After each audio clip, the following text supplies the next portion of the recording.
Assalamualaikum warahmatullahi wabarakatuh. Salam sejahtera, namo buddhaya, Om Swastiastu. Anak-anak, hari ini kita akan membahas mengenai kisi-kisi penilaian akhir tahun PPKN ya. Nah, pada penilaian akhir tahun ada dua bab yang akan diujikan. Yang pertama itu ada mewaspadai ancaman terhadap kedudukan negara Kesatuan Republik Indonesia ya. Yang kedua akan dibahas nanti. Oke, kita akan masuk dulu di bab ini ya. Kita akan fokus ke bab ini dulu. Kita mulai. Pada bab ini kita akan membahas dulu nih mengenai ancaman terhadap integrasi nasional. Nah, atau bisa disebut ATHG, yaitu ancaman. Apa itu ancaman? Ancaman merupakan suatu hal atau usaha yang bersifat mengubah atau merombak kebijaksanaan yang dilakukan secara konsepsional, kriminal, serta politik. Lalu ada hambatan, yaitu suatu hal atau usaha yang berasal dari diri sendiri yang bertujuan melemahkan atau menghalangi secara tidak konsepsional. Lalu ada tantangan, merupakan suatu hal atau usaha yang bertujuan atau bersifat mengubah kemampuan. Dan yang terakhir ada gangguan, yaitu merupakan usaha dari luar yang bertujuan melemahkan atau menghalangi serta secara tidak konsepsional. Jadi kalian perhatikan ini pengertian dari ancaman, tantangan, hambatan ataupun gangguan ya. Nah, ancaman bagi integrasi nasional tersebut bisa datang dari dalam maupun dari luar negeri. Jadi ancaman itu bisa datang ya dari dalam negeri sendiri maupun dari luar negeri. Ya. Nah, dalam berbagai dimensi kehidupan. Ancamannya itu bisa diancam dalam bidang politik, ideologi, ekonomi, sosial budaya, serta pertahanan dan keamanan. Nah, ancaman tadi kan sudah dijelaskan bahwa bisa datang dari luar negeri maupun dari dalam negeri sendiri. Nah, ancaman ini terbagi atas dua jenis, yaitu ancaman militer dan ancaman non-militer. Berikut beberapa jenis ancaman di dalam bidang-bidang kehidupan. Ada di bidang ideologi, politik, ekonomi. Untuk jenis ancamannya, untuk mempersingkat video ini, kalian bisa membaca sendiri. Saya rasa tidak ada yang sulit di sini, sehingga tidak perlu dijelaskan lebih lanjut. Lebih lanjut di sini ada bidang sosial budaya serta pertahanan dan keamanan ya. Lalu nanti akan ada yang namanya gerakan separatisme. Gerakan separatisme adalah sebagai bentuk ancaman politik. Separatisme dapat menempuh pola perjuangan politik tanpa senjata dan perjuangan bersenjata. Pola perjuangan tidak bersenjata sering ditempuh untuk menarik simpati masyarakat internasional. Nah, yang sekarang sedang ramai ini adalah gerakan separatis Papua Barat Merdeka ya. Organisasi Papua Merdeka atau OPM. Ya, dia di sini dia berusaha memainkan perannya tidak bersenjata terlebih dahulu. Contohnya untuk menarik simpati masyarakat internasional yang dibantu dan dia berhasil. Contohnya seperti negara Vanuatu yang membantu, yang bersuara di setiap ada sidang PBB bahwa terjadi pelanggaran HAM di Papua, sehingga organisasi OPM ini seharusnya didukung seperti itu. Tapi untuk saat ini OPM juga sudah memulai gerakannya dengan bersenjata ya, karena banyak ya petugas-petugas keamanan negara Republik Indonesia di perbatasan yang menjadi korban. Lalu selanjutnya, ketika tadi kita sudah bicara banyak ancaman, maka akan muncul strategi untuk menghadapi ancamannya. Nah, tapi di sini saya akan fokus ke bidang ideologi ya. Yang pertama yang bisa dilakukan adalah melalui pembuatan kebijakan dan langkah politik yang tepat untuk mencegah meluasnya pengaruh ideologi lain. Contohnya ideologi liberalisme maupun ideologi komunisme ya terhadap ideologi Pancasila. Jadi harus kebijakan yang dibuat dan langkah-langkah politik yang dibuat ini harus berusaha mencegah paham-paham ideologi besar kedua itu ya, liberalisme dan komunis itu tidak berkembang dan tidak mengancam akan ideologi Pancasila yang selama ini Indonesia terapkan. Lalu strategi utama yang digunakan dalam penanganan ancaman terhadap ideologi adalah unsur-unsur seperti departemen yang membidangi ideologi. Nah, di Indonesia sudah ada lembaganya, yaitu Badan Pembinaan Ideologi Pancasila. Ya. Jadi pembuatan Badan Ideologi Pancasila adalah sebuah strategi pemerintah Indonesia untuk mengatasi dan memperkuat kedudukan Pancasila sebagai ideologi kita dan membatasi ideologi-ideologi lain berkembang di Indonesia. Lalu strategi mengatasi ancaman di bidang ekonomi. Di sini yang pertama, sistem ekonomi yang dikembangkan untuk memperkuat produksi domestik untuk pasar dalam negeri sehingga memperkuat perekonomian rakyat. Seperti yang tadi di tabel ancaman di bidang ekonomi itu, dikhawatirkannya adalah banyaknya produk-produk dari luar negeri atau pasar kita dikuasai oleh produk asing, sehingga strateginya kita harus mengembangkan dan memperkuat produksi domestik, ya produksi dalam negerinya. Lalu yang kedua, industri-industri haruslah menggunakan bahan baku dari dalam negeri sehingga tidak bergantung impor dari luar negeri. Nah, kalau tadi kita sudah memperkuat produksi kita, ditambah lagi bahan produksinya dari dalam negeri, maka itu akan memperkuat ekonomi kita dan akan meminimalisir distribusi barang-barang asing yang ada di Indonesia.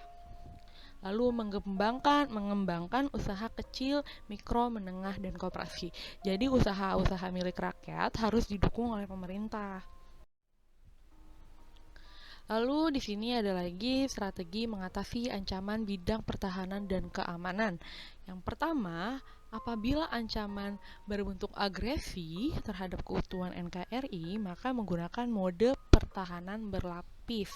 Ya, jadi ketika ada suatu negara yang ingin mengambil alih atau menduduki suatu wilayah Indonesia tanpa izin, atau misalnya ingin mengambil wilayah Indonesia, nah kita ini tidak bisa langsung menyatakan perang, itu nggak bisa karena kita menggunakan mode pertahanan berlapis. Bagaimana sih mode pertahanan berlapis itu? Yang pertama, lapis pertama yaitu diplomasi. Jadi kita harus melakukan diplomasi terlebih dahulu, harus melakukan dengan cara diplomasi ya, guna mencegah perang. Nah, karena kenapa?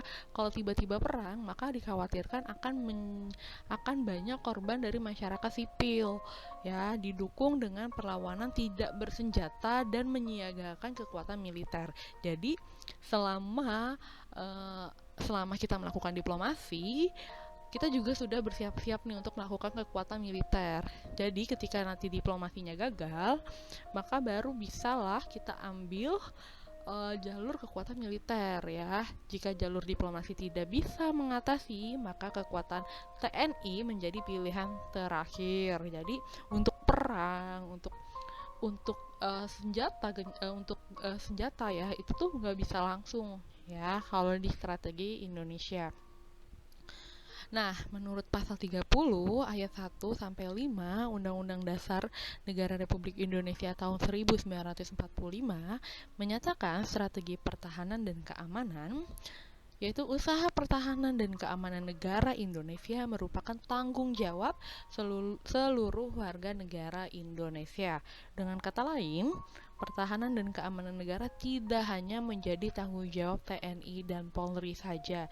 Jadi, untuk menjaga keamanan, pertahanan, perbatasan wilayah, dan lain-lain, itu bukan hanya tugasnya dari TNI dan Polri, tetapi kita sebagai warga negara juga memiliki kewajiban untuk menjaga itu.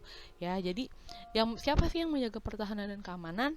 Yaitu seluruh warga negara, TNI, dan Polri.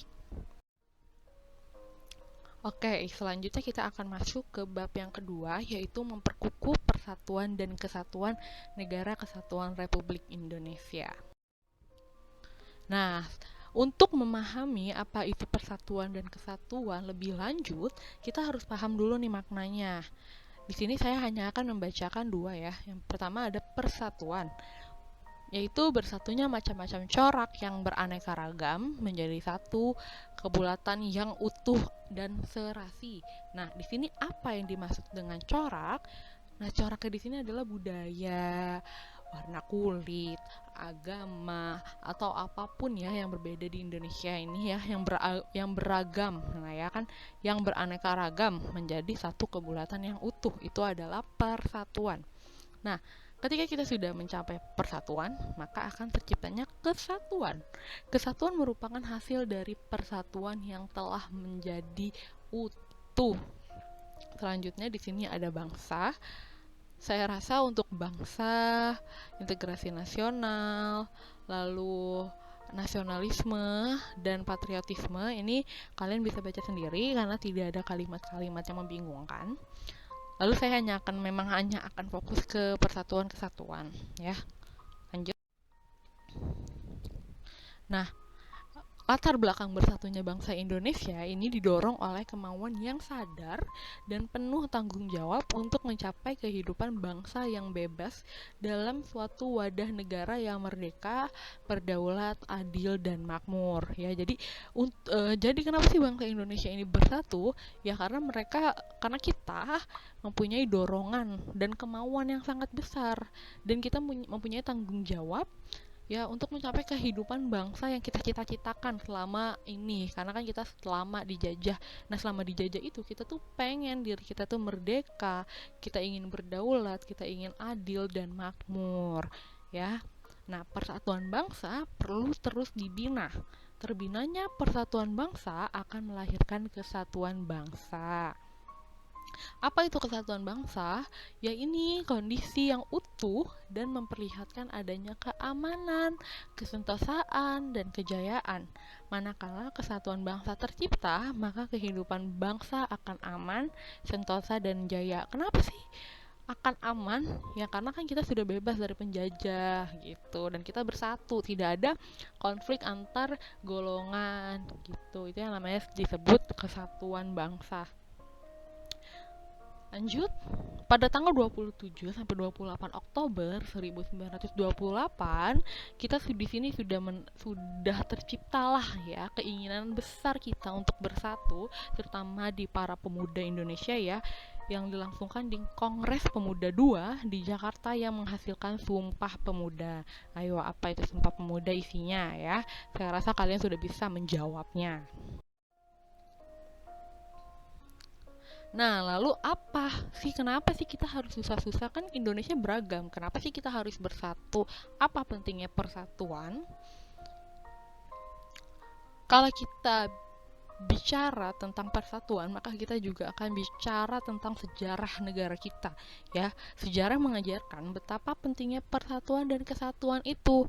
Penjajah berhasil mencengkramkan kuku penjajahannya di bumi Nusantara hingga beratus-ratus tahun lamanya karena kita melupakan senjata kita yang paling ampuh, yaitu persatuan dan kesatuan bangsa kita sendiri. Kelalaian kita ini dimanfaatkan oleh penjajah, khususnya Belanda ya, dengan politik pecah belahnya atau biasa disebut divide et impera.